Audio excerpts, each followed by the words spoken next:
आज हम कक्षा 9 को गणित विषयको पाठ 7 बेलना र गोलाको अभ्यास 7.1 को 8 को घदेखि 12 सम्मको समाधान गर्दैछौँ। अब 8 को घमा दिएको नै छ। यहाँ के दिएछ भन्दाखेरि अर्धव्यास चाहिँ 2.8 दिएछ र उचाइ चाहिँ 21 दिएछ सेन्टिमिटर।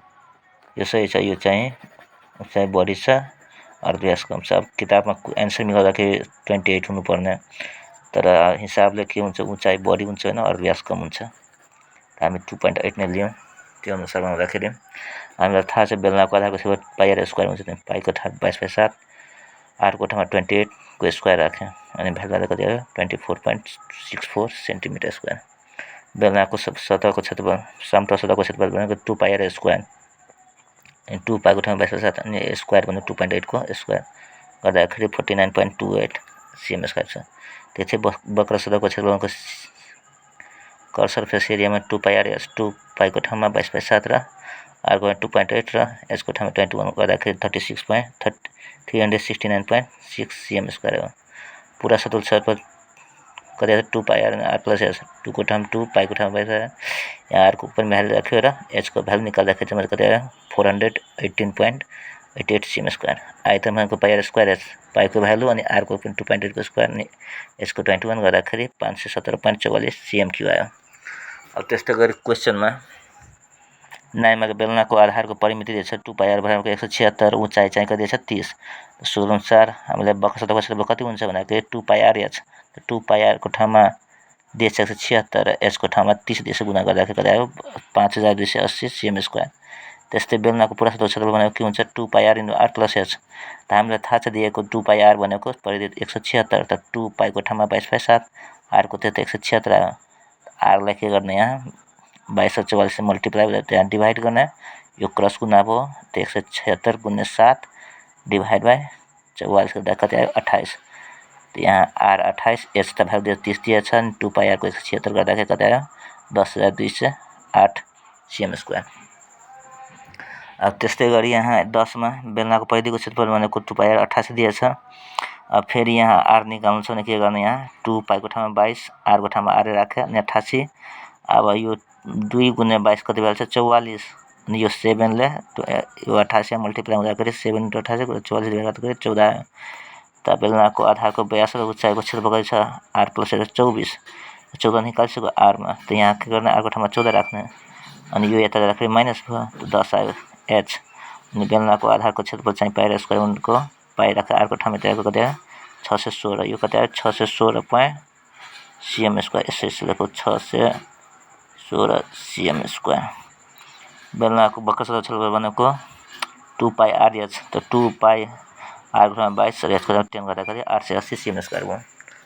त्यस्तै गरी यहाँ पुरा सतहको क्षेत्रफल भनेको 2 पाइ आर, त 2 पाइको ठाउँमा 22/7, आरको ठाउँमा 14 र आर प्लस एच 14 + 10 24 गर्दाखेरि कति आयो 2112 cm स्क्वायर।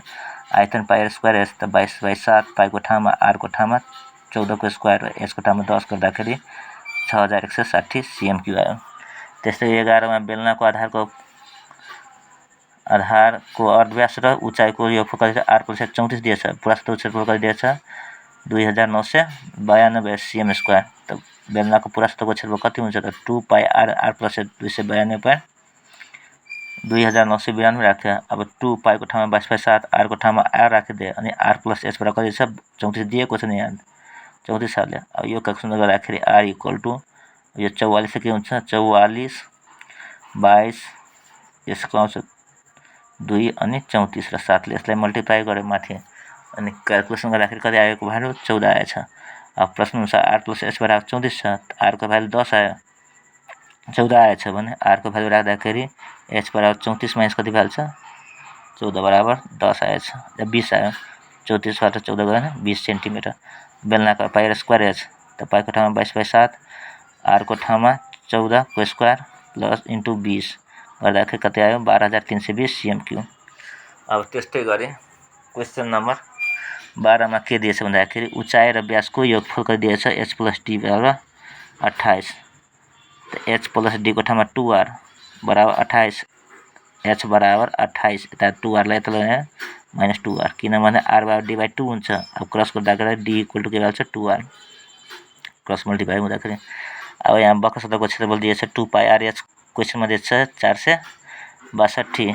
अब 2π को ठाउँमा 22/7 r को ठाउँमा r राखेर यो भ्यालु कहाँबाट राखे हामी यहाँबाट h को ठाउँमा 28 मा 2r राखेर 462। अब क्याल्कुलेसन गर्दाखेरि यो 22 2 र 22 यहाँ मल्टिप्लाई टल डिभाइड गर्ने योसँग यो गुणा भयो नि माथि राख्यो। क्याल्कुलेसन गर्दाखेरि कति आयो r * 28 r - 2r² = calculate divide गर्दाखेरि कति आयो 73.5। अब यो सबैलाई यो साइड लाउँदाखेरि त यो माइनस माथि अब प्लसमा भ्यालु 2r², यो प्लसमा चाहिँ माइनस 2r, यता यो प्लसको प्लसैमा रह्यो। अब फर्स्ट इन्टु लास्ट गर्दाखेरि हामीले यसो निकाल्यो 28 त 2r² minus first into last गर्दा माइनस 7r - 21r प्लस 73.5। अब यसरी एलसिएम गर्यो 2r कमन ल्याउँदाखेरि एउटा r - 3.5 आयो। First equation r - 21 2r - 21 second equation. First equation अनुसार r - 3.5 बराबर r = 3.5 सेकेन्डमा 2r - 21 त r = 21/2 भनेको 10.5। अब जब हामी r बराबर 3.5 लिन्छ भने h बराबर 28 - 2r भनेको h बराबर 28 * 2 * 3.5 भनेको कति आइहाल्छ 21। 28 - 21 भनेको 28 - 7 भनेको 21 आउँछ। यदि हामी r बराबर 10.5 लियो भने h बराबर के हुन्छ 28 - 2r भनेको 28 माइनस के हुन्छ यहाँ 28 माइनस 2 * 10.5 भनेको 28 माइनस 21 भनेको 7। अब बेलनाको पुरा सतहको क्षेत्रफल हामीलाई के थाहा छ भन्दाखेरि 2πr त r + h। त यदि हामी के लियो r बराबर 3.5 लिन्छौँ भने यहाँ h बराबर कति भइहाल्छ 21। त यहाँ भ्यालु पुट गर्यो 2πr भनेको 3.5 लियो हामीले अनि r + 3.5 + 21 क्याल्कुलेसन गर्दा कति भयो 539 cm²। यदि r बराबर 10.5 र h बराबर 7 लिए भन्दा अब 2πr * r + पुरा सतहको क्षेत्रफल 2π को ठाउँमा 22/7 r को ठाउँमा 10.5 र r + 10.5 + 7 क्याल्कुलेसन गर्दा कति आउँछ 1155 cm²। अब क्वेश्चन इस प्रकार छ है। यहाँ कुनको भन्दाखेरि 8 को घ 10 11 अनि यताको 12 यो 12 है। अब त्यसपछि समाधान इस प्रकार रहेछ।